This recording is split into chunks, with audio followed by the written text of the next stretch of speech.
Spoštovane državne svetnice in državni svetniki, spoštovani vabljeni, pričenjam tretjo izredno sejo Državnega sveta Republike Slovenije, ki sem jo sklical na podlagi 53. zakona o državnem svetu, člena zakona o državnem svetu in na podlagi 32. člena Poslovnika Državnega sveta Republike Slovenije.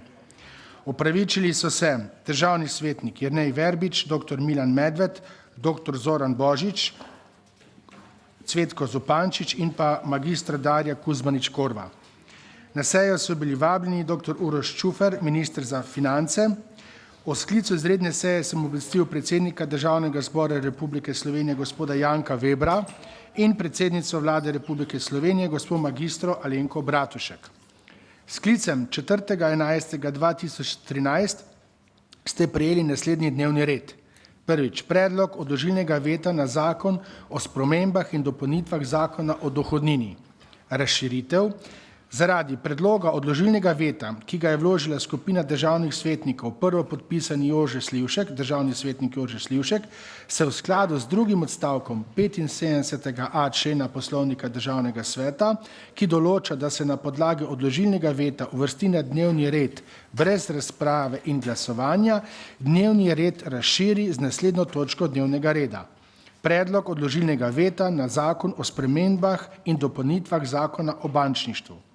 Dnevni red torej je naslednji. Prvič, predlog odložilnega veta na zakon o spremembah in dopolnitvah zakona o dohodnini in drugič, predlog odložilnega veta na zakon o spremembah in dopolnitvah zakona o bančništvu. Prehajamo na prvo točko. Predlog odložilnega veta na zakon o spremembah in dopolnitvah zakona o dohodnini. Najprej bi lepo pozdravil goste. Tukaj je dr. Uroš Čufer, minister za finance, lep pozdrav, in pa Irena Zakotnik, podsekretarka, lep pozdrav. Državni zbor je zakon sprejel na 46. izredni seji 29.10.2013 in ste ga prejeli naslednji dan po elektronski pošti. Predlog odložilnega veta, ki ga je predlagala skupina državnih svetnikov, prvopodpisani Miloš Pohole, ste prejeli po elektronski pošti s sklicem 4.11.2013. Predlog odložilnega veta je obravnavala Komisija za gospodarstvo, obrt, turizem in finance. Poročilo komisije ste prejeli na klop. Prav tako ste na klop prejeli predlog zahteve Državnega sveta, da Državni zbor pred razglasitvijo zakona o njem ponovno odloča.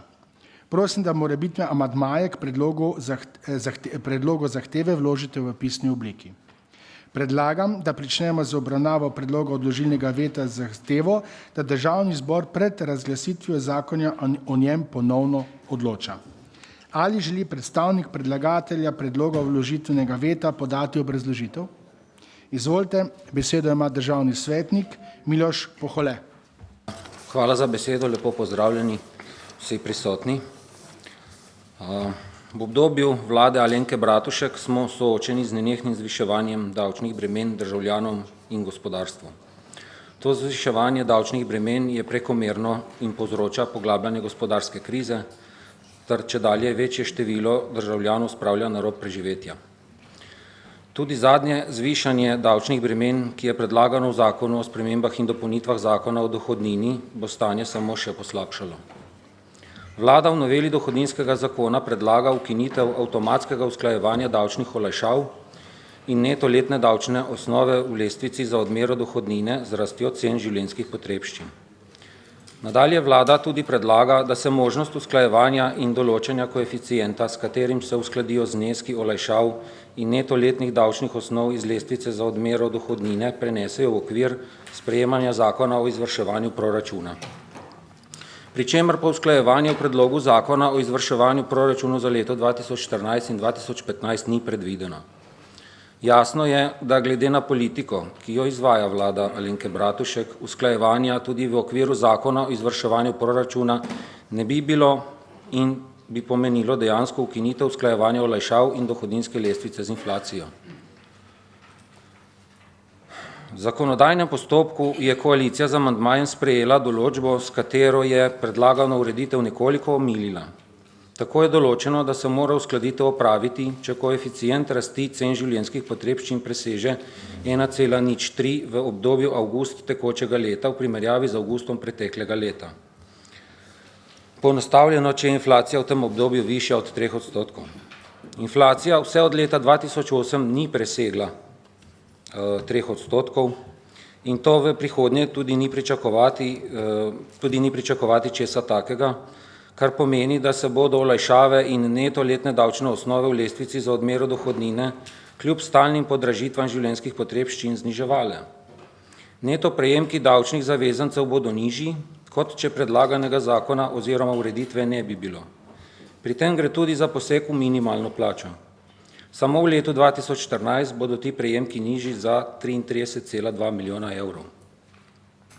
Ta določba zato pomeni veliko bremenitev predvsem najšibkejših in najbolj ranljivih skupin prebivalstva oziroma tistih skupin prebivalstva, katerim bi družba morala posvečati še posebno pozornost, otrokom in invalidom. Takšna ureditev na daljši rok dejansko pomeni ukinitev progresivnega načina obdavčevanja dohodka fizičnih oseb. Višina olajšav se bo realno zniževala in na daljši rok bo realna vrednost teh olajšav neznatna, prav tako se bo zniževala realna razlika med dohodninskimi razredi, s čimer bo dohodnina postala podobna tako imenovani glavarini, enak davek za vsakega zavezanca, ne glede na višino njegovega zaslužka, ki med davčnimi strokovnjaki velja za socialno najbolj nepravičen davek. S predlagano novelo dohodninskega zakona se uvaja tudi različen pristop usklajevanja aktivnih in pasivnih prihodkov pokojnin in socialnih transferjev, kar po našem prepričanju ni pravično. Pri dohodnini, kjer se obdavčuje aktivno prebivalstvo, se s to novelo zakona ukinja avtomatsko usklajevanje, pri pokojninah in socialno-varstvenih prejemkih pa avtomatično usklajevanje ostaja. Razen za leti 2014 in 2015, kar je v zakonu, ki ureja izvrševanje proračunov določeno, da se za ti 2 leti usklajevanje ne opravi. Novela dohodninskega zakona odpravlja tudi posebno osebno olajšavo za dohodke rezidentov čezmejnih delovnih migrantov. S to določbo bodo delavci, ki dela v Sloveniji ne dobijo in si kruh služijo recimo v Avstriji, zelo prizadeti. Zato državnemu svetu predlagamo, da odloča in izglasuje odložilni veto na predlagan zakon. Hvala. Hvala lepa državnemu svetniku gospodu Milošu Poholetu. Sedaj pa ali želi besedo predstavnik predlagatelja zakona? Izvolite, besedo ima dr. Uroš Čufer, minister za finance. Najlepša hvala. Jaz bi mogoče želel podati par obrazložitev, kar se tiče samega zakona o spremembah in dopolnitvah zakona o dohodnini in sicer predvsem razloge, ki se nanašajo na samo mnenje v zvezi z obrazložitvijo odložilnega veta. Poudaril bi mogoče 3 zadeve. Prva zadeva bi poudaril, da ne drži, da predlagana rešitev pomeni odpravo usklajevanja, temveč samo spreminja način usklajevanja iz avtomatskega usklajevanja v ad hoc usklajevanje, ki upošteva tudi cilje in še dodatno je dodana varovalka, da vkolikor je pač inflacija v posameznem letu preko 3%, je pravzaprav to obvezno tudi obravnavati. Druga stvar, ki bi ga poudaril, da v tem primeru ne gre za veliko obremenitev najšibkejših in najbolj ranljivih skupin prebivalstva, kot je bilo navedeno, ker dejansko to pomeni, da ob enakih dohodkih bo tudi obremenitev ostala enaka, ne pa znižana, kot je bilo navedeno. Nadaljnje bi tudi povedal tudi to, da ne drži, da sprememba avtomatske indeksacije pomeni ukinitev progresivnega obdavčenja in uvedbo glavarine, kot je bilo omenjeno, ker pravzaprav progresivnost ostaja ista in tudi usklajevanje je možno pričakovati, vendar v skladu z stanjem ekonomije in pa stanje inflacije, ki bo potekala v ekonomiji. Tukaj bi vam rad te pojasnila pravzaprav dal glede na predlog veta in hkrati predlagal, da predlog odložilnega veta pravzaprav ne podprete. Najlepša hvala. Hvala lepa. dr. Urošu Čuferju, ministru za finance. Sedaj pa ali želi besedo predsednica Komisije za gospodarstvo, obrt in turizem in finance? Ja, izvolite. Besedo ima državna svetnica magistra Marija Lah. Hvala lepa, predsednik, za besedo. Moja naloga je, da najprej podam poročilo iz današnje seje komisije. In sicer Komisija Državnega sveta za gospodarstvo, obrt, turizem in finance je na podlagi 20. člena Poslovnika Državnega sveta sprejela naslednje poročilo k predlogu odložilnega veta na zakon o spremembah in dopolnitvah zakona o dohodnini. Komisija Državnega sveta za gospodarstvo, obrt, turizem in finance je na 10. izredni seji 5.11.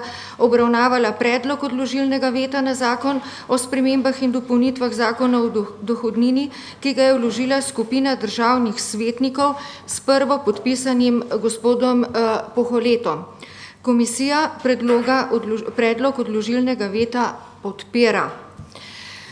Dolžna pa sem zaradi objektivnosti razumevanja problematike, glede na to, da je predlagatelj v celoti predstavil argumente za veto, da povzamem tudi glavne točke iz razprave.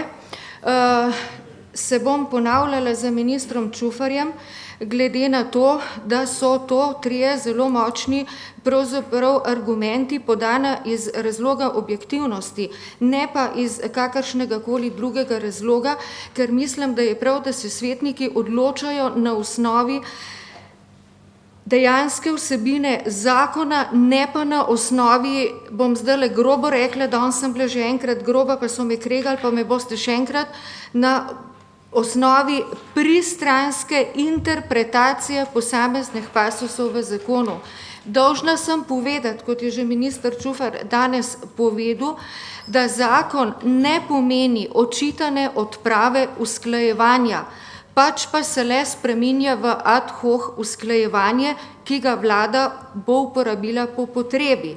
Tu je bila izražena upravičena skepsa, ali bo vlada znala presoditi, pa torej pravi trenutek tudi uporabiti ta ad hoc mehanizem, vendar tu je, dragi naši svetniki, vključno z mano, tudi na nas naloga, da spremljamo situacijo v državi, ekonomsko situacijo v državi in primeren trenutek tudi odreagiramo, kar je pravzaprav naša moč in pa naša možnost. Druga zadeva, na katero bi rada opozorila, to je tudi zadeva iz razprave, da tudi ne drži trditev v predlogu odložilnega veta, da zakonska rešitev predstavlja veliko obremenitev najbolj ranljivih skupin prebivalstva. Saj se pri zavezancih tako kažejo izračuni strokovnjakov Ministrstva za finance, torej pri zavezancih, ki prejemajo minimalno plačo, obremenitev ne bo spremenila. Jaz izračuna nisem delala, ponavljam, trditev na osnovi izračuna strokovnjakov Ministrstva za finance. Pri povprečni plači pa v prvem letu v smislu povečane obremenitve ne bo posledic, v naslednjih letih pa bodo obremenitve večje, vendar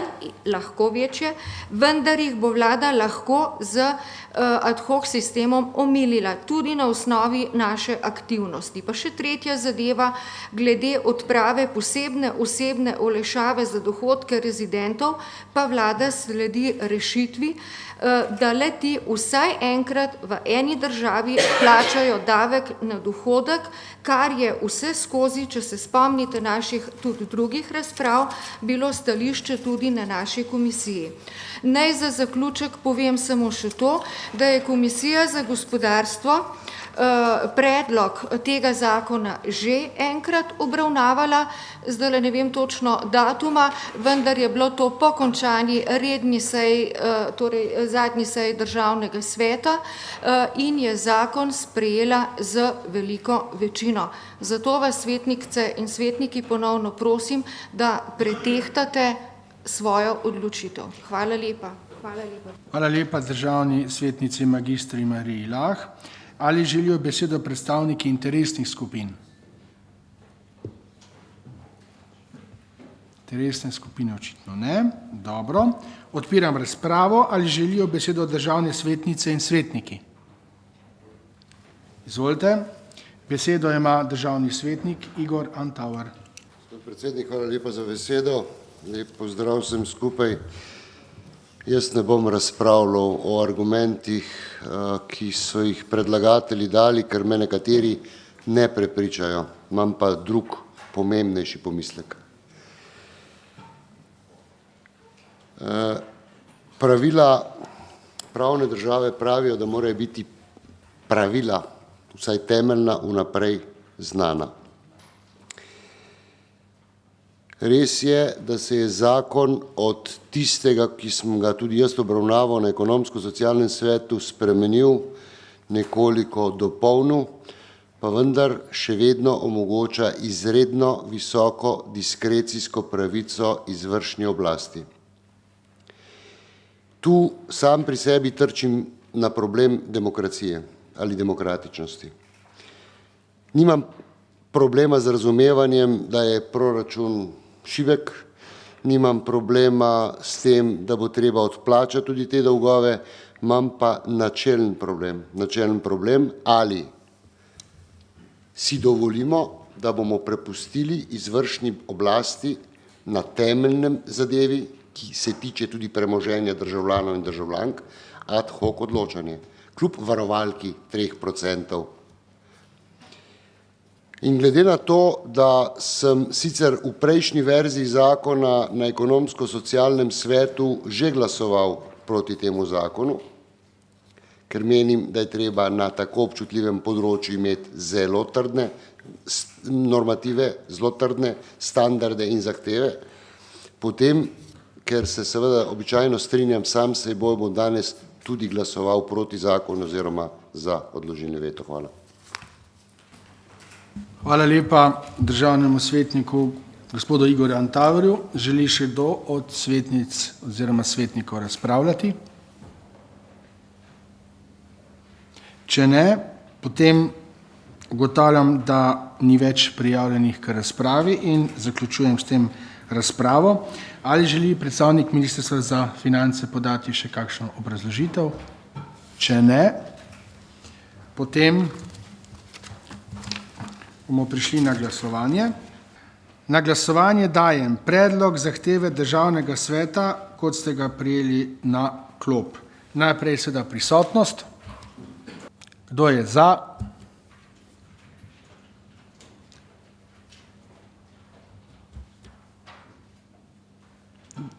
Kdo je proti?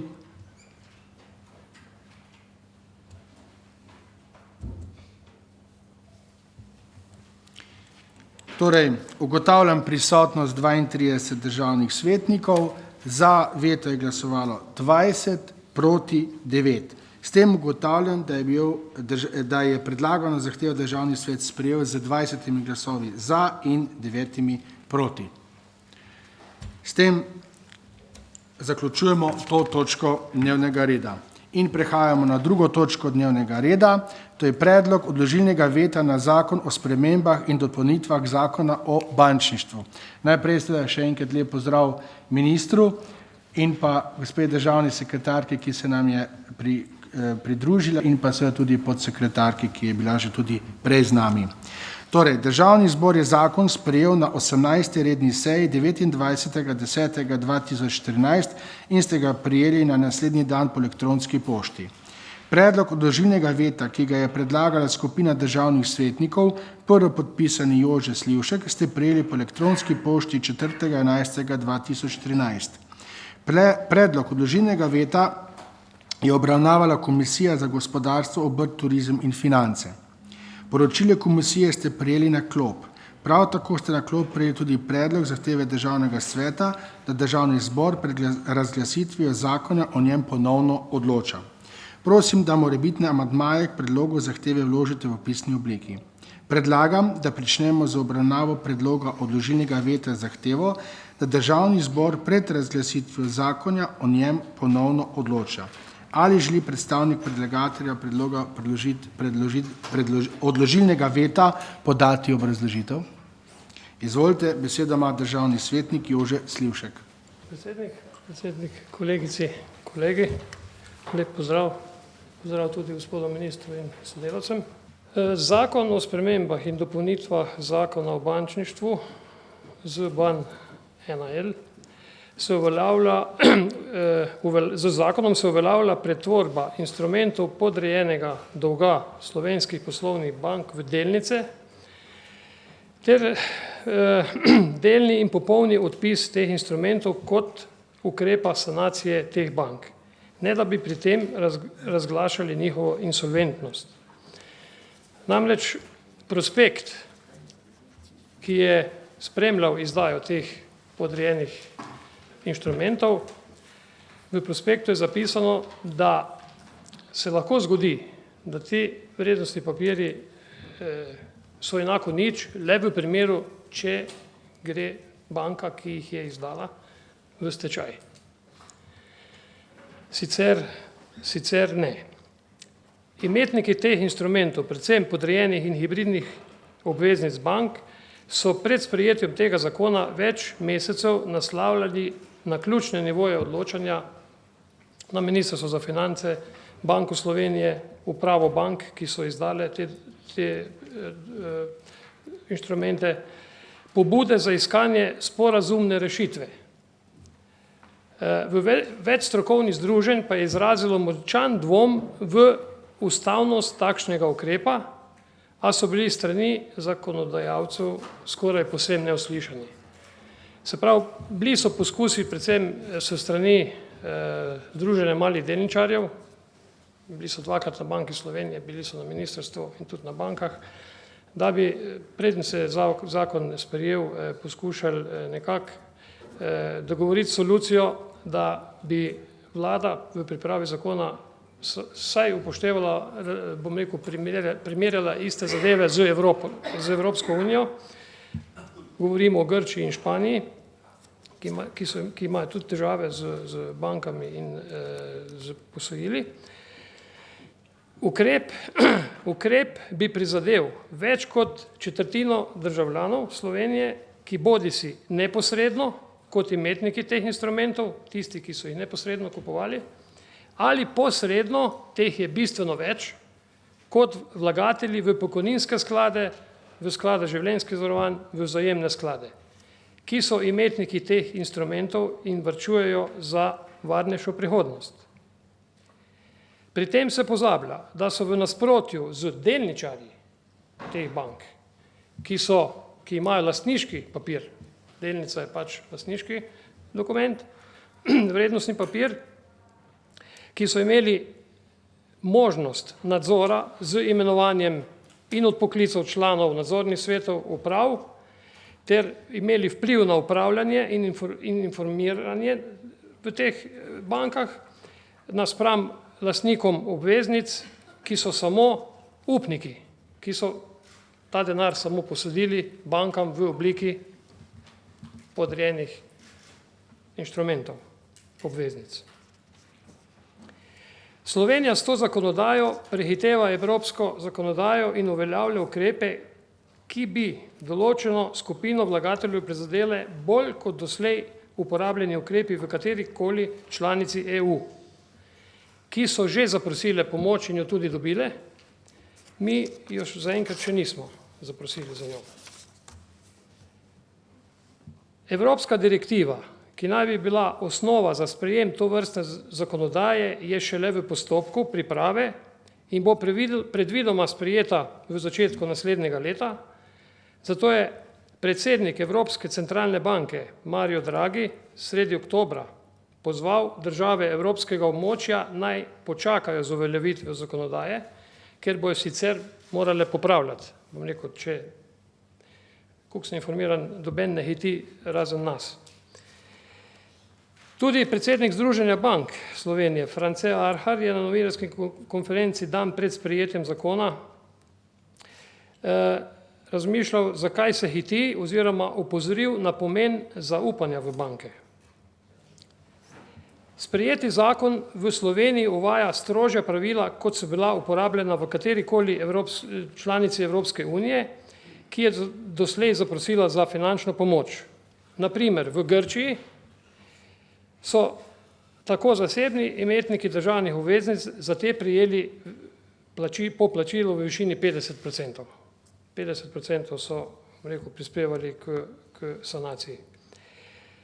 V Španiji, kjer so se reševali 4 največje banke in katerim je Evropa namenila 100 milijard evrov, sicer jih je Španija izkoristila v tem trenutku 65, so imetniki hibridnih obveznic prijeli 60% nominale, imetniki podrejenih obveznic pa celo 85% njihove nominalne vrednosti.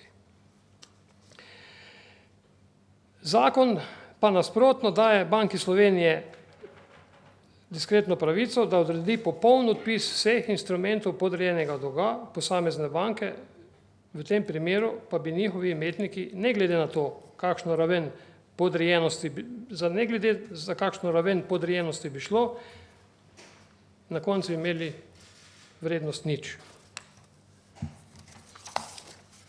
Ministrstvo za finance je predlog zakona pred obravnavo posredovalo v obravnavo oziroma v razpravo nekaterim strokovnim inštitucijam, ko je ugotovilo, da ta mnenja ne govorijo v prid uveljavitvi tega zakona, se je odločilo, da jih ne upošteva. Naprimer, tako je zakonodajno-pravna služba Državnega zbora v svojem mnenju izraža dvom, ali je v okviru strogega testa sorazmernosti izpolnjen tretji pogoj, to je sorazmernost v ožjem smislu, ali je torej ta izredni ukrep v nekem razumnem razmerju z zasledovanim ciljem. Združenje Bank Slovenije pa je v svojem mnenju k predlogu zakona dvomi v njegovo skladnost z ustavo glede na retroaktivnosti. Opozarja, da niso izpolnjene zahtevane predpostavke, ki bi omogočale, da predlog novele postane test sorazmernosti. Navedena mnenja kot tudi primeri iz tujine pravne prakse, kjer so bili preko Ustavnega sodišča že nekajkrat razveljavljeni nekateri ukrepi Evropske komisije. V primeru obsežnega razvrednotenja hibridnih in podrejenih obveznic največjih slovenskih poslovnih bank bo tolikšen, da bo vsak milijon evrov izgube, ki bo na osnovi zakona odvzet, morali veliki institucionalni vlagatelji 17 milijonov ekvivalentne višine vrednosti financirati v tujini oziroma izven kroga naših bank. Številni institucionalni vlagatelji, tu gre predvsem za pokojninske družbe, družbe za upravljanje, tudi priznavajo, da so se znašli v zelo zahtevnem položaju, saj se na dnevnem redu soočajo s pritiski svojih strank, ki jih sprašujejo o obsegu in vrednotenju tovrstnih naložb, ter grozijo z izstopi iz skladov. To je tudi eden od ključnih razlogov, da se institucionalni vlagatelji v medijih manj izpostavljajo to problematiko oziroma svoj težak položaj, kar je ustvarilo napačen vtis, da so imetniki teh instrumentov predvsem špekulativno usmerjeni posamezniki in njihova podjetja. Državnemu svetu predlagamo, da Državni svet Republike Slovenije na 3. seji 15.11. ob obravnavi zakona o spremembi in dopolnitvi zakona o bančništvu, ki ga Državni zbor sprejel na 18. redni seji 29.10. Zahteva, da Državni zbor ponovno odloča o zakonu in spremembah o dopolnitvah o zakonu o bančništvu. Prosim vas za podporo veta. Hvala lepa državnemu svetniku, gospodu Jožetu Slivšku. Sedaj pa ali želi imeti besedo predstavnik predlagatelja zakona? Izvolite, minister, besedo ima minister dr. Uroš Čufer.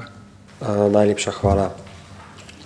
Mogoče bi rad par stvari poudaril, kar se tiče tega zakona.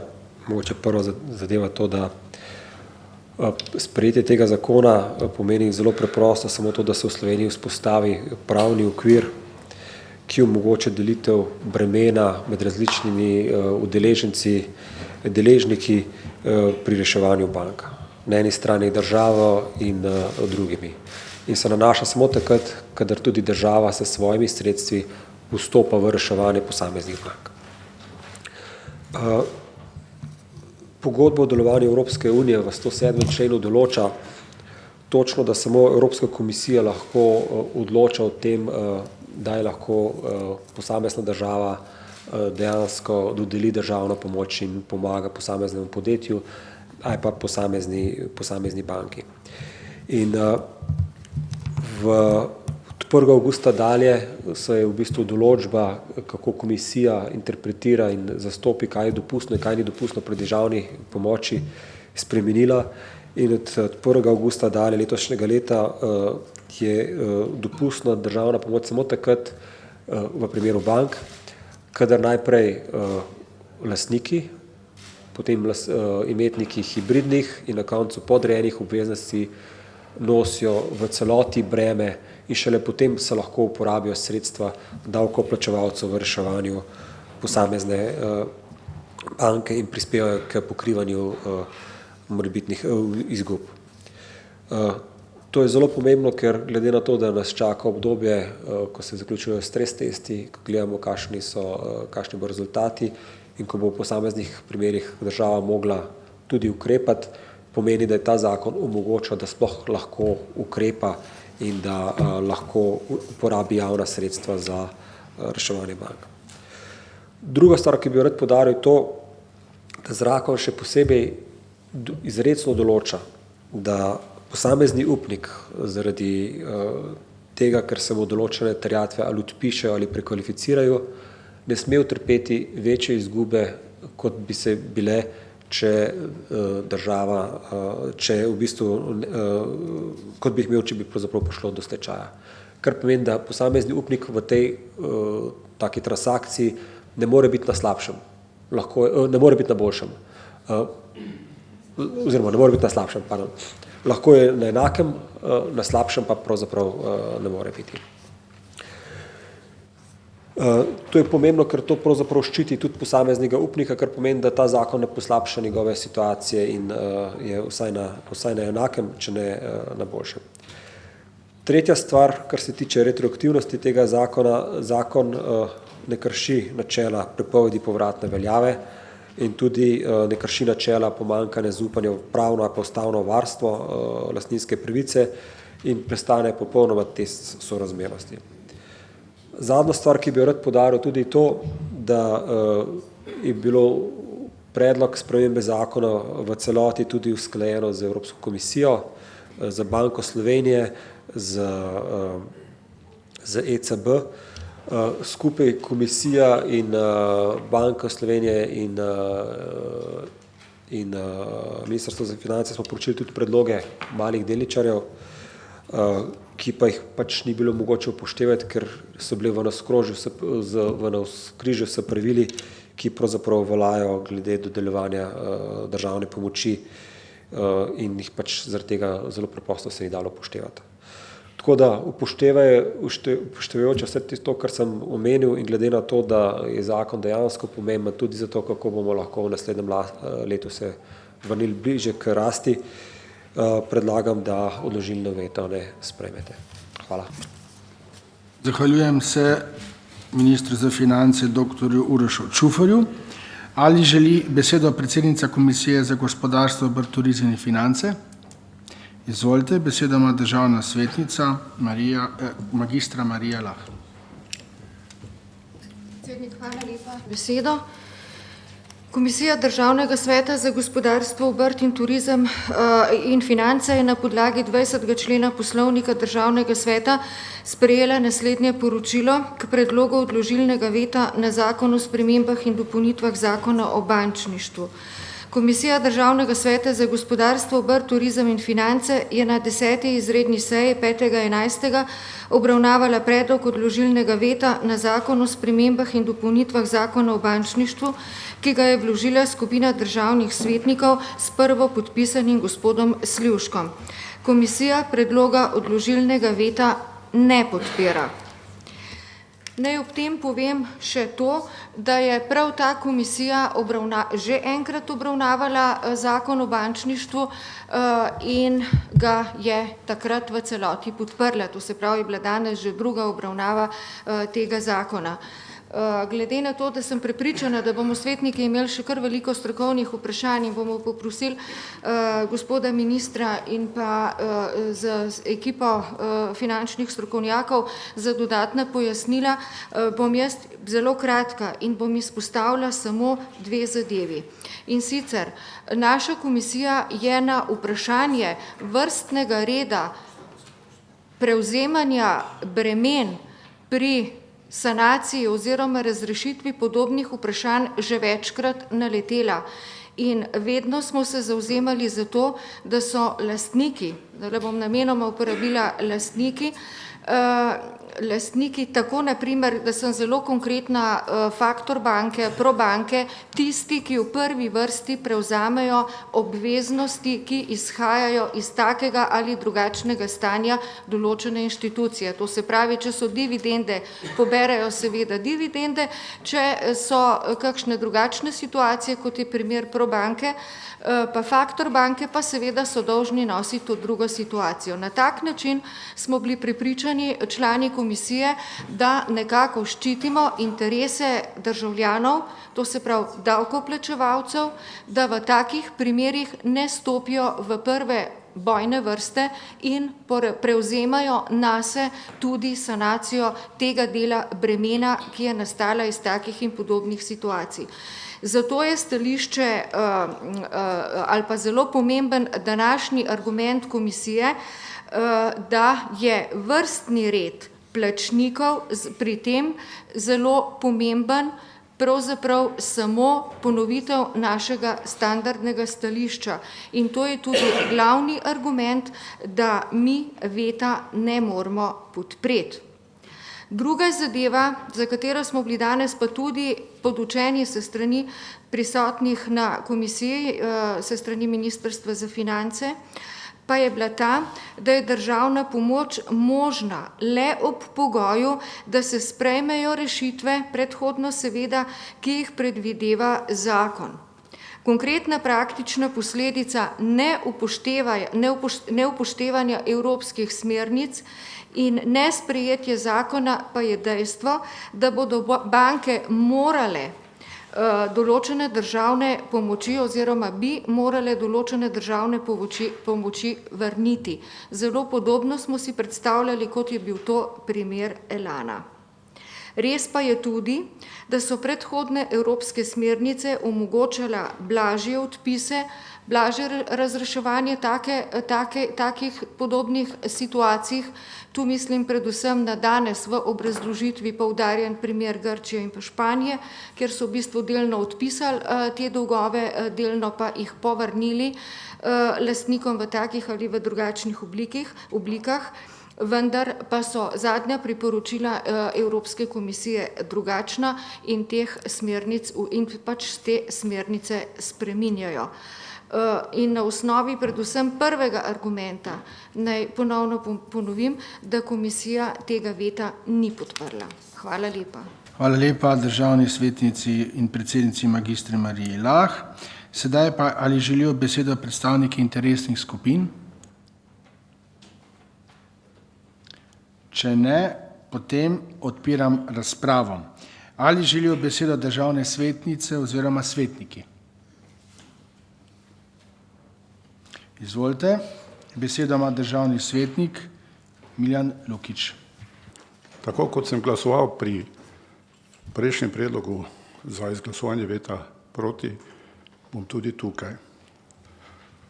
Tam sem pač imel načelne pomisleke, da o zadevi, o kateri smo že odločali, jo podprli, ne kaže na novo razmišljati in negirati samega sebe. Mi smo to pri prejšnji točki naredili. Ta državni svet je tudi zakon o dohodnini podprl, ki je bil sprejet v državnem zboru takšen, kakršen je, in danes smo pač izglasovali veto. Jaz sicer ne razumem, zakaj. Tu pri tem me pa zadeve še bolj begajo. Iz čisto preprostega razloga, ker imamo problem, velik problem slabega stanja v bankah, ki ga bo tako ali drugače sanirala slovenska država. Slovenska država ni državni svet, ni državni zbor, je 2 milijona in nekaj tisoč slovenskih državljanov. Zapitek bo plačalo teh 2 milijona in nekaj tisoč slovenskih državljanov, taki ali drugačni obliki. To se nam očitno upira. Ne upira pa se nam dejstvo, da bi s tem, če ta veto izglasujemo in če pride do razveljavitve tega zakona, v kar sicer dvomim, da bomo praktično predlastnike direktne ali indirektne postavili odgovornost za sanacijo bančnega sistema pred teh 2 milijona in nekaj tisoč državljanov.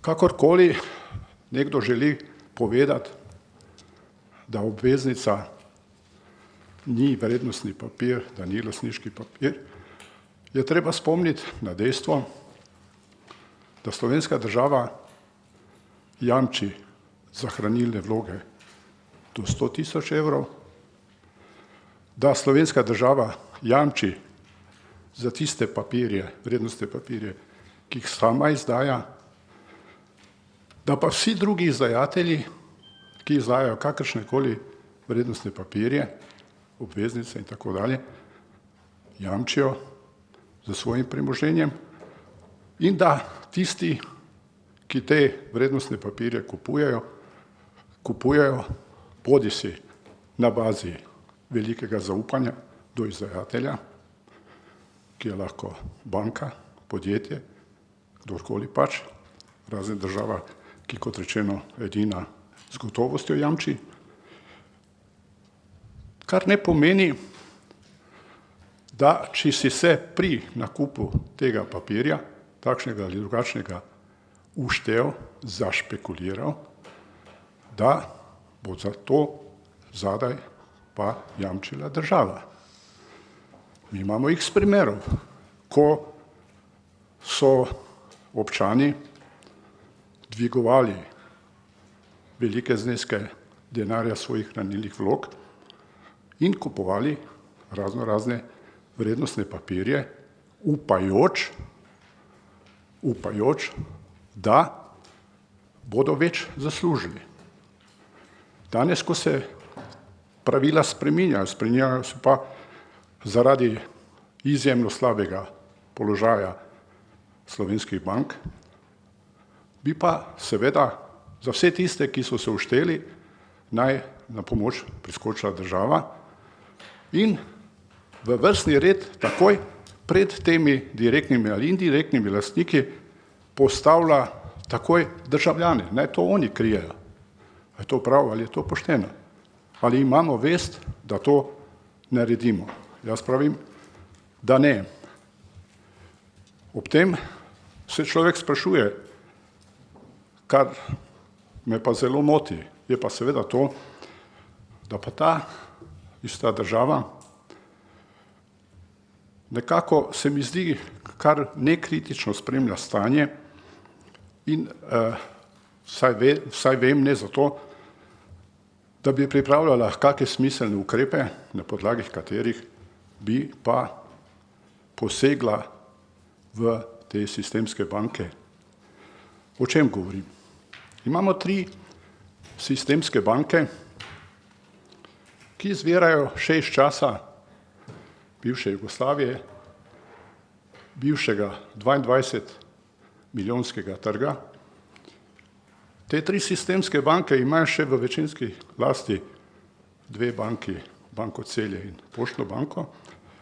In vse te banke iščejo svoj kruh praktično izključno in samo na slovenskem 2-milijonskem trgu. Ena drugi odžira komitente, ena drugi konkurira z raznimi takšnimi ali drugačnimi boljšimi pogoji, ampak kot rečeno, vsem je tržna niša ta 2-milijonski trg. Ne morejo prosperirati. In to je tisto, kar mene moti, da v ozadju ni videti tega, da bi se temu naredilo konec. Ali je zgolj 2-milijonski trg res dovolj velik prostor za toliko bank, ki vse skupaj, vse te sistemske banke skupaj so mnogo večje od seštevka drugih bank, ki se še pojavljajo na slovenskem trgu, ki pa seveda tudi iščejo svoj prostor. Skratka, ob tem, ko bo za vse te neumnosti potrebno plačati in plačali bomo, in nažalost bodo največ plačali državljani, ki so najmanj krivi, kar je nekorektno, nepošteno, nepravično in tako dalje. Ob vsem tem pa tudi ni videti na vidiku, da bi se uvajali, vsaj na očeh javnosti tega ni zaznati, torej, da bi se uvajala preiskovalna dejanja, ki bi jasno pokazala, kam v bistvu se je izgubil ves ta denar. Veliko tega denarja se je seveda izgubilo v torej neprimernih poslovnih odločitvah. Veliko tega je tudi posledica dogajanja na svetovnem finančnem trgu, gospodarskem tudi in tako dalje.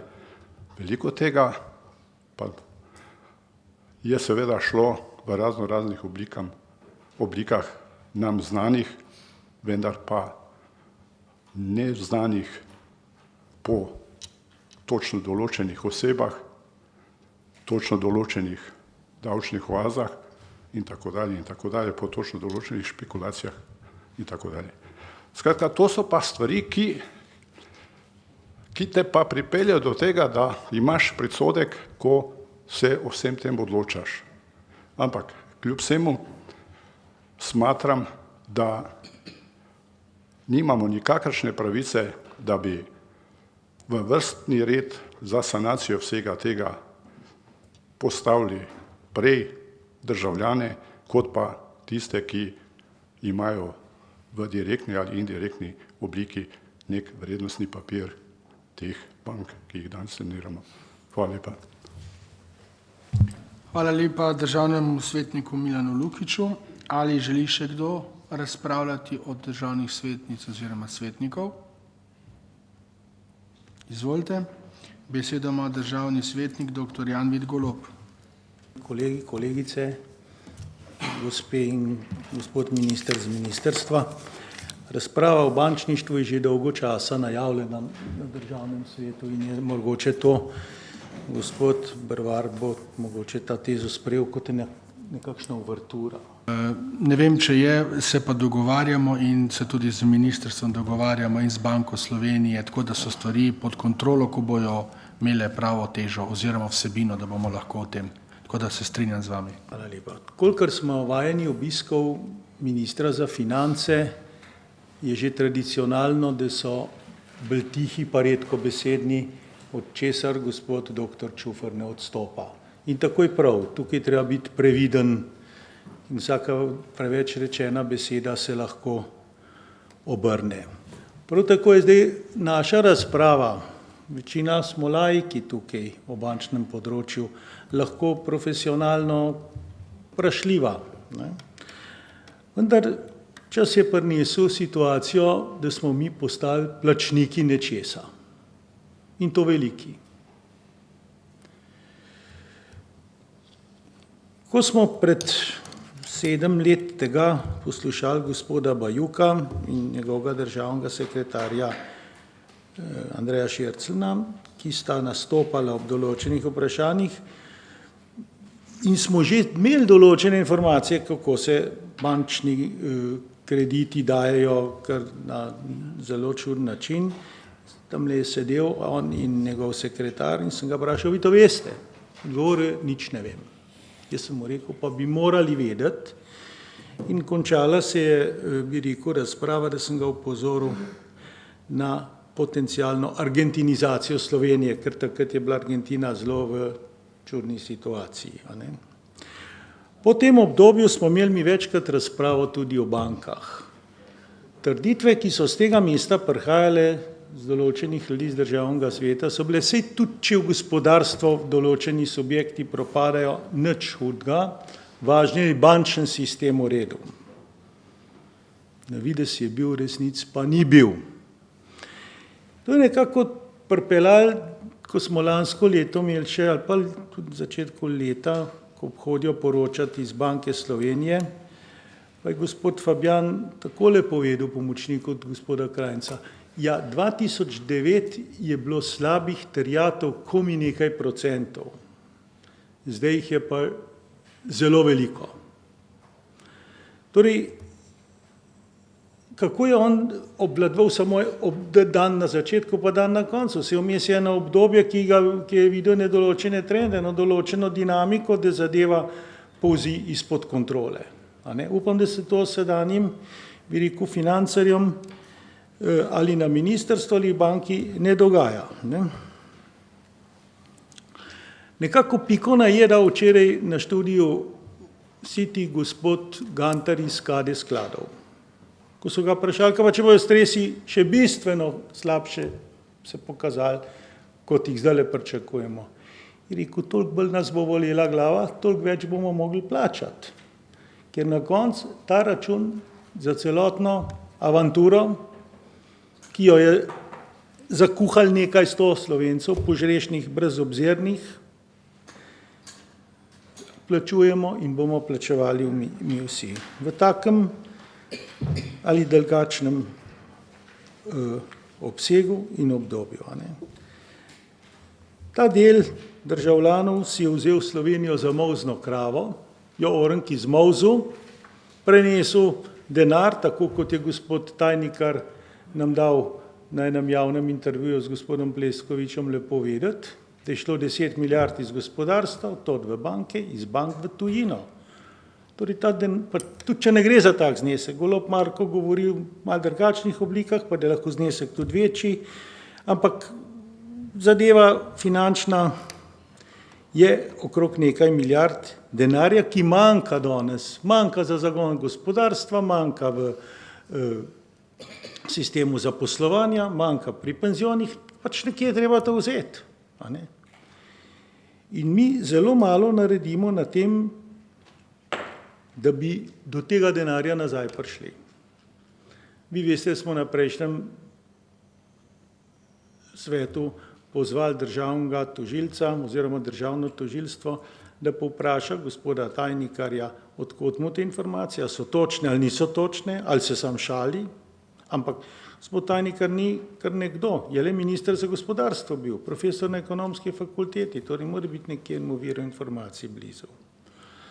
Nič se tudi ne zgodi, ko poslanec Jerovšek opozori, da je nekdo iz Faktor banke malo pred začetkom likvidacije potegnil 7 milijonov evrov ven. Torej je imel neke informacije, ali mu jih je dal direktor banke, pa to speljal. Vsekakor, če je tukaj nečedna situacija, se to po svetu v Ameriki kaznuje z 15 let zapora. Insajderske informacije. To ni nedolžna zadeva.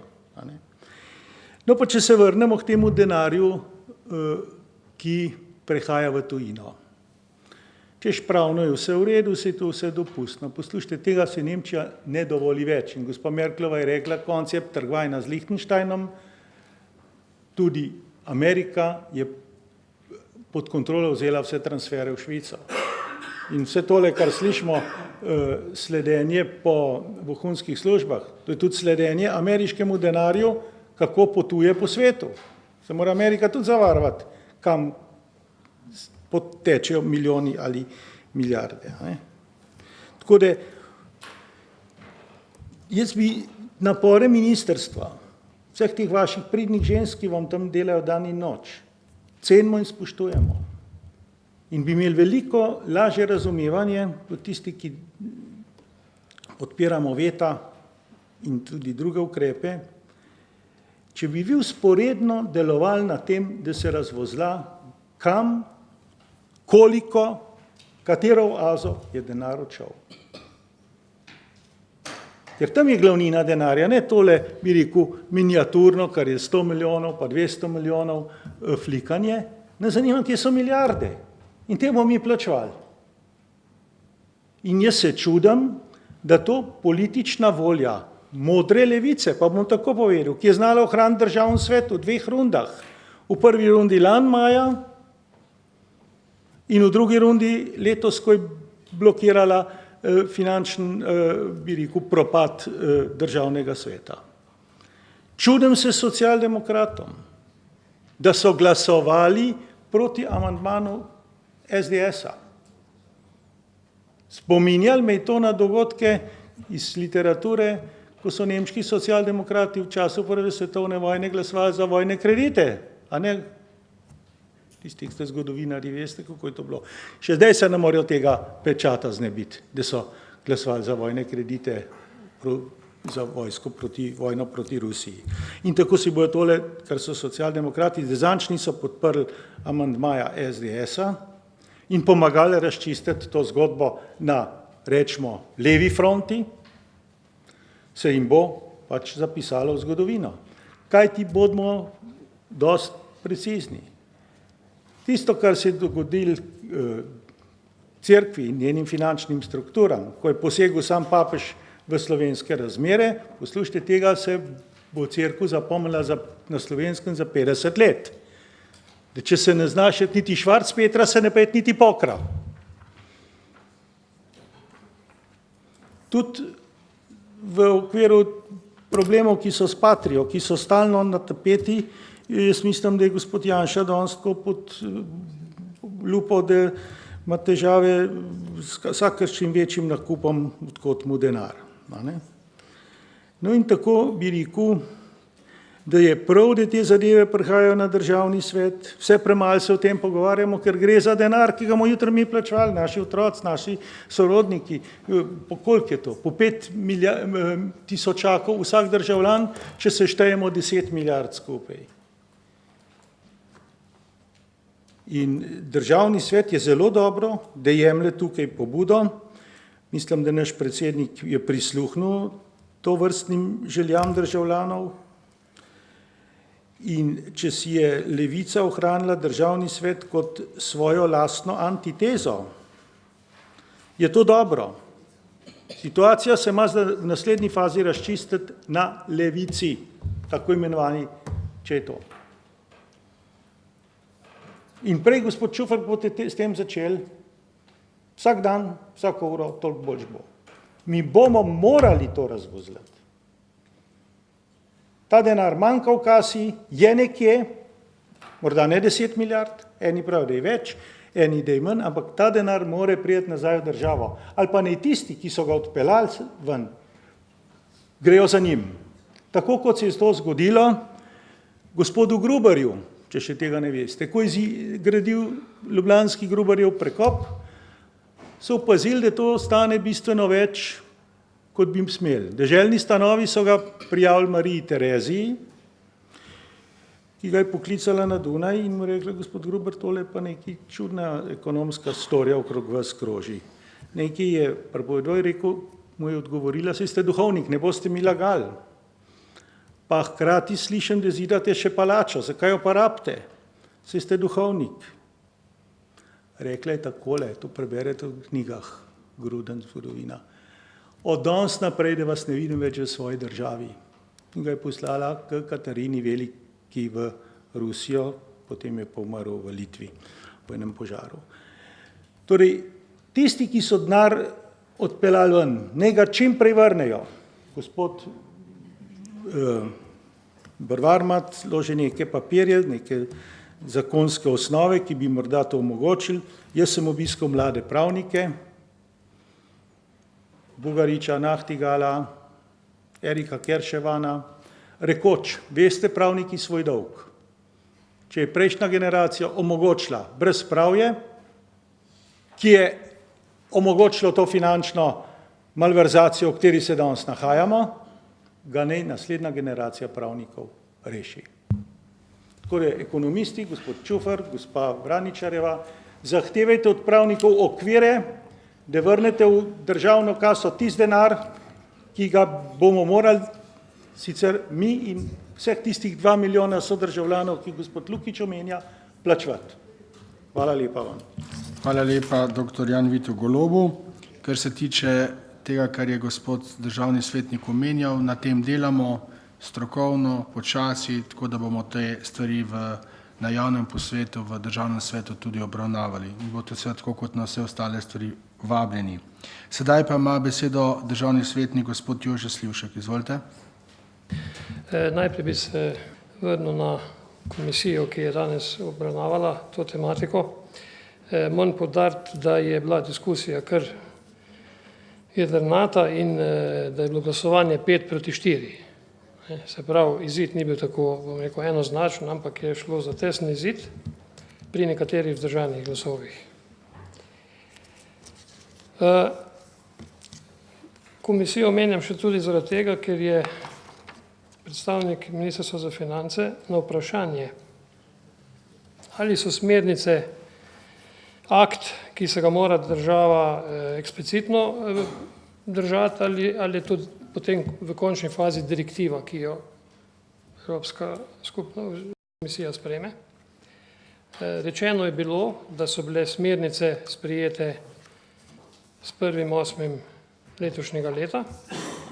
Imam uradni list, sem ga v tem času pridobil. Da pa, imam tule na vprašanje, dokdaj morajo te smernice posamezne države implementirati v svojo zakonodajo oziroma začeti z njihovo uporabo. Države naj bi te smernice implementirale v svojo zakonodajo do leta 2015. Do leta 2018 je urejanje tega področja v pristojnosti vsake posamezne države. Ali je katera država v Evropi že sprejela podoben zakon? Je odgovor ne. Naprimer Nemčija kot ena ključnih članic Evropske monetarne unije se zelo upira sprejemu tako strogih pravil, ker želi odločitev o usodi posameznih domačih bank zadržati v svoji pristojnosti. Se pravi, zdaj, če zelo poenostavim, da smo mi pa bolj papeški od papeža, če zelo poenostavim sicer. Se pravi, mi moramo biti prvi in mi moramo prvi dati žrtve pred zid. Se pravi, da rešimo kožo, bomo žrtvovali nekaj tisoč, posredno pa 250 tisoč Slovencev, ki imajo sicer manjše vloge. Čisto za primerjavo, da vam povem, podrejena obveznica NLB 26, 61 milijonov je bila vrednost izdaje. Od tega ima 6 milijonov teh papirjev Modra zavarovalnica. Je že kdo slišal v tem času, da se je kdo kaj okoli Modre zavarovalnice javil pa kaj diskutiral o tem problemu? KAD 5,5 milijonov, pokojninska družba A 3 milijone, NLB skupna pokojninska družba 2,8 milijona in solastniki so tisti vlagatelji, ki v te družbe po malem mesečno vlagajo za svojo dodatno rento, ko bo šli v penzijo. Se pravi, te so nepomembni, če zgubijo to. Seveda na drugi strani imamo pa tudi posamezne vlagatelje, ki so šli v zadevo z presežnimi sredstvi. In čisto, če pogledamo vseh vlagateljev v konkreten papir NLB 26, je bilo 950. Od tega 902 fizične osebe. Od tega 577 fizičnih oseb, ki so vložile med 100 in 10 tisoč evri. Torej, ko je nekdo prišel na okence Ljubljanske banke, so pogledali, aha, tale gospod ima depozit, ima 5 tisoč noter, mu bomo ponudili NLB 26. Glejte, dajte tole vzeti, imate 1% boljše obresti kot na depozit. Kaj je tak vlagatelj? Kaj bi tak vlagatelj druga kot verjel? Je bil poučen? Ni bil. In zdaj ga bomo mi postavili pred zid. In mi delamo novo nacionalizacijo. Prvo smo doživeli leta 1945, tisti, ki smo malo starejši, vemo, kak je funkcioniral prejšnji sistem, še danes jo nismo rešili. In je tudi krivično na določenih mestih, kjer jo potem več ne moreš rešiti. Dobesedno. Druga zadeva, ki jo zdaj vroče rešuje minister za notranje zadeve, so izbrisani. Leto 1992, začetek nove države, novega zagona, po 22 letih, po pritisku Ustavnega sodišča Evropske skupnosti, smo se lotili zadeve in jo zopet za 22 let nazaj rešujemo, zopet ne bomo vsi zadovoljni. Ne? Najmanj pa tisti, ki so bili oškodovani. So tudi posamezniki, ki pa mogoče niso bili. Zdaj to vidim kot tretjo točko, se pravi, po 22 letih bomo spet naredili eno anomalijo oziroma bomo razlastili določeno število državljanov, ki so mogoče imeli presežna sredstva, pa so jih vložili v banke, ki so leta 2007 imele vse zaupanja državljanov. Poglejte, A-banka je leta 2010 dobila evropsko priznanje kot najboljša banka v Sloveniji. Ja, kdo naj dvomi, da bi kupil obveznico? In nepoučen vlagatelj niti naloči med navadno obveznico, med podrejeno ali pa hibridno. Loči pa med delnico in obveznico. Se pravi, če imam delnico, sem lastnik, če imam obveznico, se je posojilo. Torej, jaz mislim, da ni bilo prav, da se mnenja društva malih delničarjev, ki so imeli dober namen in ponujali določene rešitve, da se jih absolutno ni dal upoštevati, ker to, ko sem že rekel, mi upoštevamo tisto, kar nam še ni treba. Ne vem zakaj. Česa se bojimo in če bomo delali tako, res ne bomo več dolg gospodar na svoji zemlji. Še enkrat vas prosim, da ta veto podprete. Hvala lepa državnemu svetniku gospodu Jožetu Slivšku. Sedaj pa ima besedo podpredsednik državnega sveta, magister Stojan Binder. Izvolite. Hvala lepa za besedo, gospod minister, gostje, gospod predsednik, kolegice in kolegi. Povem, da resnično, ko sem gospoda Slivška poslušal, niti ene neresnice ni povedal. Vendar moram povedati, da sem kar z nasmehom na obrazu to vse skupaj poslušal, ko sem pravzaprav študiral, kaj pa je alternativa njegovega predloga. Alternativa njegovega predloga je, pa da to zgodbo plača Stojan Binder, njegova družina, njegovi otroci, njegov trenutno brezposelni sin, vsi vi, vsi vaši sorodniki, 2 milijona prebivalcev. To je alternativa. Če kjer misli, da bo to plačevali Avstrijci, Nemci, Francozi, Italijani, ta se je globoko, globoko zmotil. Zdaj pa, če dovolite, grem nekoliko na začetek. Finančna kriza, ki je stopila v slovenski prostor okoli leta 2008, je imela svoje korenine v hipotekarni krizi v Ameriki, ki se je lepo fino izvozila, kot Amerikanci to znajo, tudi v Evropo. To je en del problemov bančnega sistema v Sloveniji. Drugi, po mojem mnenju, večji del problem pa je tisti, ki smo si ga sami povzročili. Verjetno ne mi, ki smo tule noter, ampak tistih nekaj 100 Slovencev, morda nekaj tisočev Slovencev, ki so ne delali napake, kot radi politiki pravite temu, da se je pač delala napaka v preteklosti, ker obarija kraja, poneverbe, niso nobene napake, to so kazenski delikti. In seveda, vso to zgodbo bomo plačevali Slovenci. Evropske smernice so jasne. Če želi država, v narekovajih država, pomagati, sanirati bančni sistem in ga je nujno posanira, čeprav imam osebno, kot Stojan Binder, kup zadržkov, gospod minister, ampak tudi na vašem mestu bi jaz popolnoma iste ukrepe predlagal, potem seveda se moramo teh smernic strogo držati, sicer so to nedovoljene državne pomoči.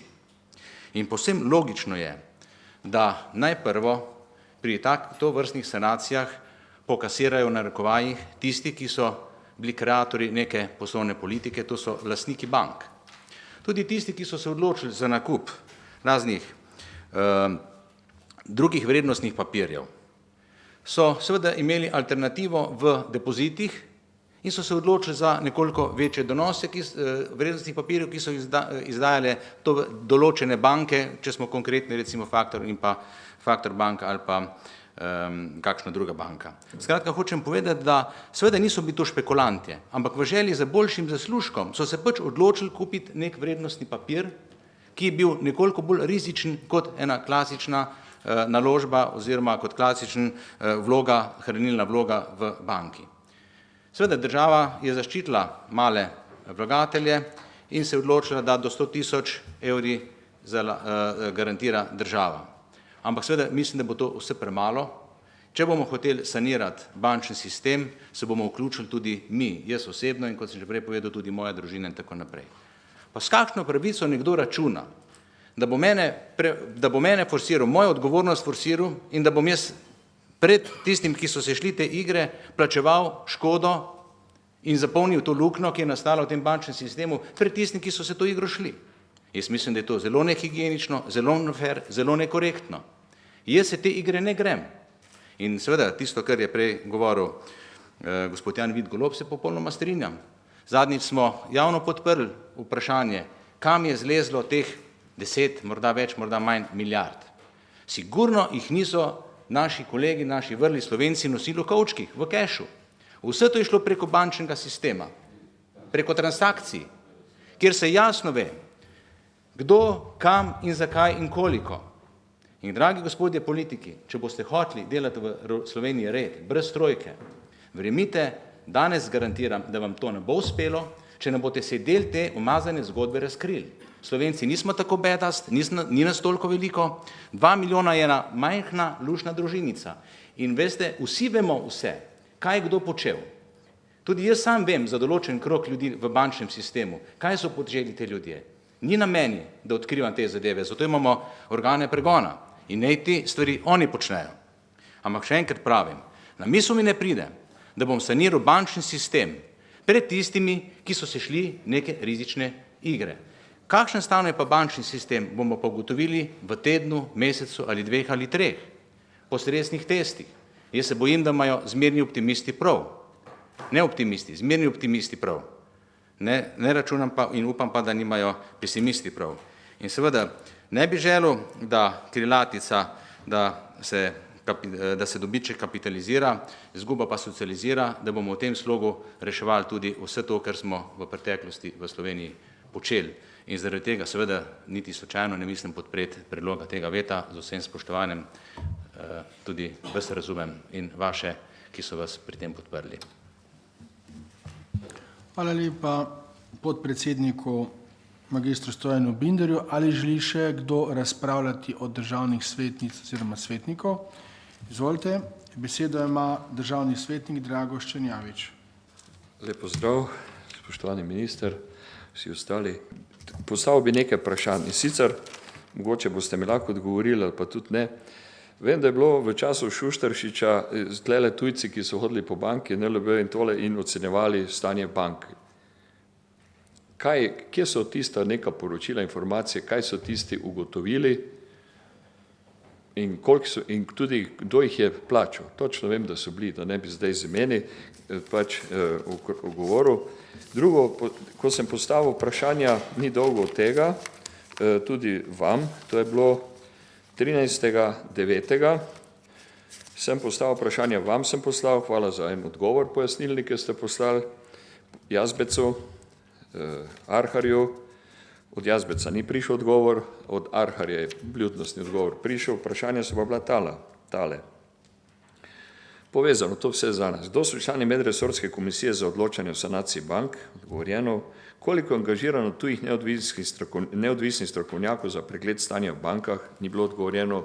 Jaz vam podatek od prejšnjega tedna, mi nekdo je povedal, en od ministrov, da je cirka 500 tujcev v Sloveniji po bankah, ne vem, to drži ali ne. Kakšen je njihov strošek, kdo jih plača? Zdaj strošek cirka se govori 20 milijonov evrov in več in seveda kdo bo jih plačal, ali Banka Slovenija, proračun ali posamezna banka. In ključno bistveno vprašanje, kdo je avtor kriterijev in kdo na tej podlagi oblikuje navodila za izvajanje za te stresne analize v bankah. Zdaj seveda odgovor na zadnje vprašanje čist ni prišel, ali pa tam ste nekaj sicer napovedali, ali pa zdaj napovedujete tudi v javnosti, da boste to, ne vem, prihodnji teden v roku 14 dni se bi naj to predstavilo. Sam sedim v enem nadzornem odboru, v hranilnici, pa lahko povem, drugič lahko enkrat prenesem, boste videli, kaj se je julija zgodilo. Ne? Je Banka Slovenije izdala ukrepe, sklepe, določila nova razmerja in na podlagi novih razmerij je seveda padla še zahteva, naprimer delovski hranilnici, še za eno dokapitalizacijo v 4 mesecih. Pa hranilnica odlično dela, delovska. Ampak, pazite, pa se je rekel, da se bom še toliko potrudil, da bom šel v strukturo, ne videti indekse, kaj je tista struktura, ki je odločila banki, da je nekdo nova razmerja določil, nov količnik, zapisal in čez noč spremenil. Jaz sem zahteval, pač predlagal predsednik uprave, rekel, da bo šel na razgovor v vodstvo banke, pa se je tudi njega pripeljajo tam z vodstva Banke Slovenije nekoga, da nam meni, pa tam nadzornikom, natančno povedal, kaj je ugotovo, kaj je predlagal, zakaj, a je to hišna številka ali je to neka številka na podlagi česa. Kako? Čez noč, julija od te vedeli, še na dokapitalizacijo do februarja. Hranilnica vem, kaj je in kako dela in kako posluje, tam noč sem že 20 let, kot predstavnik sindikatov, sicer v nadzornem odboru manj, ampak delamo, zase rekel, pošteno, objektivno, Madonna, in poslušajte, in zdaj bomo videli, kaj bo banka odgovorila v zvezi s tem. To me res zelo zanima za naslednjo sejo. Jaz bi prosil, če lahko kaj pojasnite v zvezi s temi vprašanji, ki sem jih izpostavil. Tlele odgovori so, bom rekel so, ampak ni pa vse odgovorjeno, sicer ne vem, mogoče z Banke Slovenije mislijo, da pač oni odgovarjajo državnemu zboru, ne pa nam, tako da ne bi spet nek zaplet bil, ampak bi bilo dobro, če bi vse te odgovore prijeli, pa to čim prej.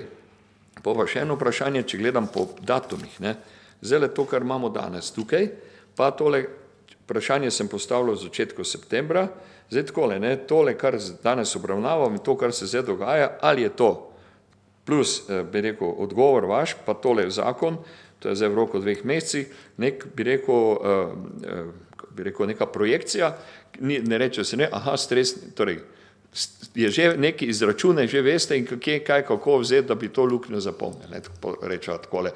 In zdaj ste videli možnost v teh, bi rekel, veznicah, seveda so tle zgodbe zelo različne, od manj tragični, zelo tragični, pa tudi tajkunski, da tako povem, pač tako je v tej državi, in seveda gledam pa zdaj ta redosled dogajanja pri roki, kako se tole v zadnjih mesecih peljalo.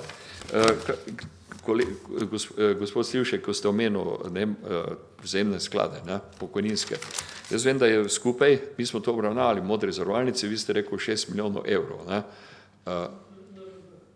Prosim? A ja, da reče 80 milijonov evrov, pa je vseh obvezni za vse te pokojninske družbe, to je velik denar, poslušajte, velik, jaz tam v Modri zavarovalnici sedim, dobro zdajle, pa sem bil soustanovitelj, z Arharjem nekajkrat presedel ure in ure, leta 2003, da smo šli v to, bom rekel, in mi je toliko žal, kaj imam last na glavi, da sem šel ljudi prepričevati na referendum, dajmo 2,5% plače, ker drugače ni šlo, da se inflacija zrušila v Sloveniji in smo prejeli en od kriterijev, maastrichtskih kriterijev smo tedaj uresničili skozi to, da smo ljudem plače vzeli in dali v pokojninsko družbo. Čak malo, te pokojninske družbe, in dobro tudi vem, da sem se zavzemal, predlagal, zahteval, da ne za božjo voljo pokojninskim družbam se dovoli, da lahko denar financirajo ne samo v vrednostne papirje pa depozite, ker to zakonsko zelo strogo določeno, ampak tudi v stvarno premoženje. Rekel, da bi lahko ta denar iz pokojninskih družb, če bi bilo dovoljeno, ampak ni, da bi lahko financirali v izgradnjo domov za starejše. Poslušajte, zdaj je to milijarda v Sloveniji, denar je v vseh družbah, papir je ja, depozite ja, Modra zavarovalnica, mislim, da je imela en delež tudi, ker sem zdaj to izpostavil tam, ker sem član nadzornega odbora in zelo odločno, torej tudi to, če so vedeli, kako je in tako, ampak seveda so tudi nekaj izgubili, ker so bili, zdaj pa enim, pa ker so bliže ne ljubijo, se pa mogli več kupovati, tudi slišim takole. In bi bilo to tudi dobro slišati in vedeti, seveda tako se gradi, pa kaj? Poglablja tendenca nezaupanja, na vsakem koraku. Za mene ljudje tudi vedeli, ne, zakaj smo šli v to družbo, zakaj tam varčujemo, ne, smo rekli pol, aha, varčujete tudi za to, da boste imeli dodatno rento za pokojninsko zavarovanje, ne, takole, ne plačal se to, nekaj kupo, zdaj si izgubil, rekli, predlagano je tudi bilo, da bo pa to je že tak zgodba, pa se, da bo nekaj delodajalec primaknil neče posameznik svojega žepa plača, pa ste 2,5%, če bi ti denar imel na banki 10 let, ali pa tamle bi imel v enem depozitu pa obrestovano precej boljše, kot je pa to zdajle. To je dejstvo, to je dokazano, to so številke, kaj. Pa mi pravijo, dovolite, jaz tole, pa dnevno poslušam, še danes poslušam, ti si vodil, ti si nas zapeljal, ti si odgovoren, evo, ker smo res to delali, ne, torej ljudi še celo na referendum imeli med sindikalno, ne, to jaz za svojo čas, svojo integriteto nekaj dam, ne, in se rekel, če bi bilo možno, vam povem, res odločno, sicer da je Štrukla, ni on to proti, se rekel, bi jutri to ukinil, pa vse spis odpeljal, vam povem, dovolj je tega hecanja, dovolj je tega, oprostite, raznega igračkanja z temi sredstvi denarji in potem tudi take zgube. Zdaj lahko tole, jutri pa lahko kaj drugega spet pride, a ne? In kdo bo odgovarjal? Vi ne, torej politika, eden je, jutri gre, ga ni več, že pozabimo, kaj je govoril, kaj je delo, odgovornosti pa nobene, a ne? To in s tem seveda, bi rekel, zaključujem, pa še eno pobudo, pa ne bom vzele. Jaz, če se spomnite, ne, pa še z prejšnjega mandata, tiste, kolikrat sem pa ne da rekel, dobro namerno, to, kar je kolega Golob vam vlekel, no, koliko pisal Pahorju, pa ne bi sam pisal, predlagal, Janši, Bratuškovi, 10 elementov napišemo v Sloveniji ZUJF-2, en element je tudi tole, kako priti do denarja, ki je šel v tujino, po vzgledu nekaterih držav, instrumentov, ukrepov, kjer se to da narediti. 8 pogojev bi mogli spomniti, tukaj, doma, politika.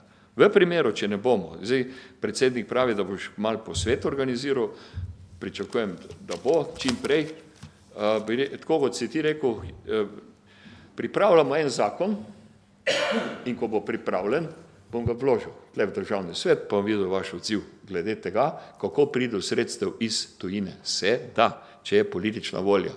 To mi noben ne more reči, bom na ločenih pogojih, kako se to da narediti in do tega priti. Tole pa zdaj še to na koncu zaključil. Za vse te luknje, ne, vse to, kot je kolega rekel, imamo imena primke. Ne? Zakaj se ne naredi seznam? Pa ne, torej tudi tole, aha, zdaj, če se te luknje pokriva, pa prvo bo ti se odgovarjal, lepo prosim, ki je v tej strukturi odločal. Vemo, kdo so bili šefi bank, kdo so bili člani kreditnih odborov, da je hodil kreditni odbori, marsikje so lahko delali, tu dobro pa pošteno, marsikje pa na lepe oči, pa vse ste po telefonu, torej vse se to da registrirati, pogodba v banki, pogodba v firmi, se točno ve in naj se to naredi čim prej in potem bojo tile ljudje prvi vrsti rang 1 prioriteta za pokrivanje te luknje. In ko bo to se naredilo, ne, pojmo katarza, slovensko očiščenje, finančno, notranje, potem bomo pa naredili drugi korak. Tudi ta sredstva iz tujine treba čim prej. Vi ste sicer minister enkrat v eni oddaji rekel, to ni mogoče. To je možno. Jaz sem govoril tudi s tolikimi ljudmi, vse više, pa ne brž več, ampak s tistimi sem govoril, to je možno. Če bo državni zbor tak zakon sprejel, mi smo premalo. Mi lahko damo inicijativo.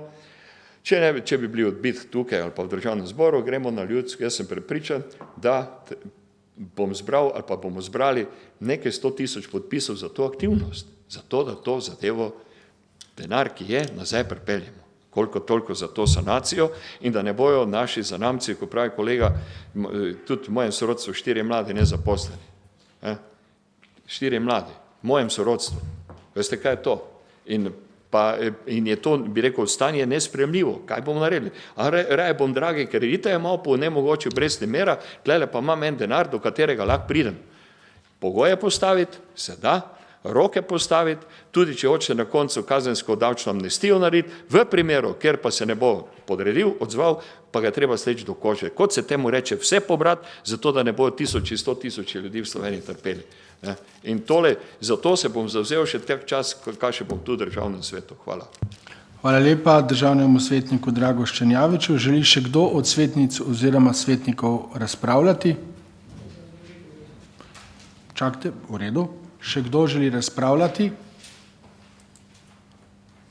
Če ne, potem zaključujem razpravo. Seveda želi predstavnik ministrstva minister ali kdo drug podati še kakšno obrazložitev? Ja, izvolite. Besedo ima minister za finance, dr. Uroš Čufer. Izvolite. Lepša hvala, bilo mogoče samo zelo kratko obrazložitev gospodu Slivšku. Bi rad pojasnil, da je pravzaprav zamešal dve stvari, in sicer smernice, ki že veljajo od 1. avgusta in na podlagi teh mi pripravljamo, in pa direktiva, ki pa velja šele od leta 2018, bo potrebno implementirati in jo seveda še ni potrebno implementirati in mislim, da če nišče nima implementirali. Tako da rad bi povedal, da je prišlo do te pomote in da tisto, kar je zares pomembno, je smernica v tem primeru. V redu, hvala lepa ministru, dr. Čuferju. Potem pa obrazložitev glasu. Repliko. Izvolite repliko. Na izvajanje gospoda ministra, ko je rekel, da sem zamešal. Pred sabo imam spisek 15 vprašanj, na katera so napisani odgovori, ki so bili posredovani državnemu sekretarju gospodu Mavku, da na njih odgovori oziroma da reče, ali drži to ali ne drži. Društvo malih delničarjev ni dobilo odgovora, to pomeni, da očitno drži. Tretje vprašanje, dokdaj morajo te smernice posamezne države implementirati v svojo zakonodajo oziroma začeti z njihovo uporabo. Odgovor je, države naj bi te smernice implementirali v svojo zakonodajo do leta 2015, v veljavo pa naj bi stopile do leta 2018, tako kot se rekel, direktiva. Vemo, kaj so smernice, kaj je direktiva, ne? Kaj se tiče tega. To je na vašem ministrstvu in je bilo vzeto kot za korektno. Obrazložitev glasu še, glede na to, da ne bi, ker so nekateri kolegi eksplicitno izrazili nasprotovanje vetu in da ne bi prevzemali dolga na svoje rame od tistih, ki so špekulirali za % ali 2 več obresti kot na depozitih. Moram reči, zakaj jaz podpiram ta vet oziroma zakaj sem bil tudi prvo podpisani predlagatelj. Mislim, da sem 3 mesece spremljal prizadevanja Društva malih delničarjev in njihove poskuse. Tudi bili so sprijeti, tako na ministrstvu kot 2-krat na Banki Slovenije in tako naprej, vendar dostikrat se je zgodilo, da niso imeli relevantnih sogovornikov, pričakali so jih pač službenci, ki niso niti mogli dati pravih odgovorov, torej bili so neuspešni. Ampak te vlagatelji so v Novo Ljubljansko banko, v Novo KB in A banko vložili 275 milijonov evrov. Banke so ta denar dobile in so ga veselo posojale naprej tajkunom in podobnim nepridipravom. Torej, zdaj ga pa ne bi dali nazaj. In kaj zdaj Evropa nas uči, pa sili v nesrečo, pa od nas hoče vse prej kot od drugih, pa ne še ona odpiše nam nekaj, ne? Če moramo mi kar, bom rekel, odpisati oziroma nekoga stisniti za vrat in mu v zakonu postaviti zadevo, da jo pač ne bo treba vrniti. Zato, da bomo zapolnili luknjo. Jaz se strinjam, da se to mora sanirati in tudi sam bom prispeval, sigurno, tako kot moji sinovi, vnukov še nimam, ampak gre eksplicitno za razlastitev lastnikov podrejenih dokumentov na nič, se pravi, zgubijo vse. Njihova želja je bila kompromis, vsaj podoben, kot so ga izprovedli v Grčiji ali v Španiji. Hvala. Hvala lepa državnemu svetniku Jožetu Slivšku. Zdaj, če ni še nobene druge obrazložitve glasu, potem bi šel na glasovanje. Torej, na glasovanje dajem predlog zahteve državnega sveta, kot ste ga prijeli na klop oziroma po pošti. To se pravi, najprej prisotnost.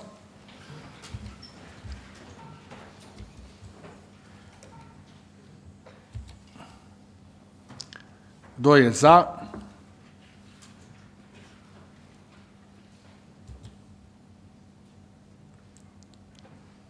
Kdo je proti?